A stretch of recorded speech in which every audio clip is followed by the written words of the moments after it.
So I was definitely looking forward to Mandalorian and Grogu in that I really do love the Star Wars franchise overall, but they've had some hit and misses over the years, and I can admit that I do really love the TV series. The first two seasons I think are still hold as like my go to as far as like the overall the TV series for Star Wars.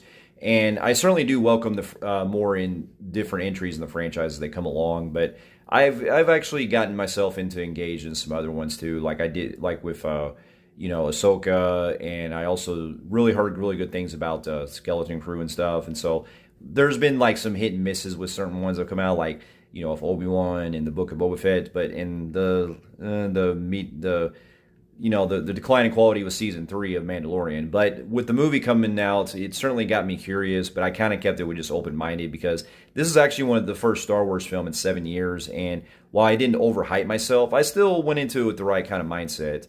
And after upon seeing it, I can say that it certainly is fun, but it's also a movie that I can definitely see a lot of the problems that it unfolds because this really does feel more like a extended episode of the series. And if you do love the series, if you want just like a fun adventure with Mandalorian and Grogu, you're definitely getting the vibe here, but it leaves a lot to be desired as far as the writing and also with a lot of the action that comes into play because other than the first like 15, 20 minutes, which is really cool and I really do enjoy it in the way that's shot and a lot of the badassery that we get with Mandalorian, like he's doing like his John Wick stuff and everything. The middle half of the film does take more of a really bad turn with as far as pacing wise because it slows the movie down and everything. But with additions of like Rada the Hutt and voiced by Jeremy Allen White as definitely a good standout, and some of the great the father son bonding that we get with Mandalorian Mando and Grogu, I still think really holds strong.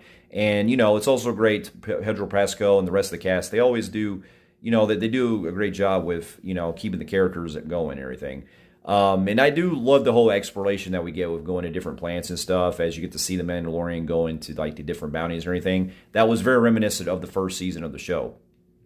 And there are the very cute moments that happen with Grogu where he's using the Force and interacting with his little other creatures and stuff. I thought was fun. So the movie definitely has the kind of vibe that's the feel of Star Wars, but it certainly leaves a lot to be desired as far as like the pacing, and it does feel like we don't really get to a whole lot of new stuff with the character of Mandalorian Grogu because it feels like more of an adventure of week kind of feeling, and so there's more that they really could have spent with. But with that being said, I still had fun with it, and with that, I'm going to give it a low compelling grade on the film freaks meter.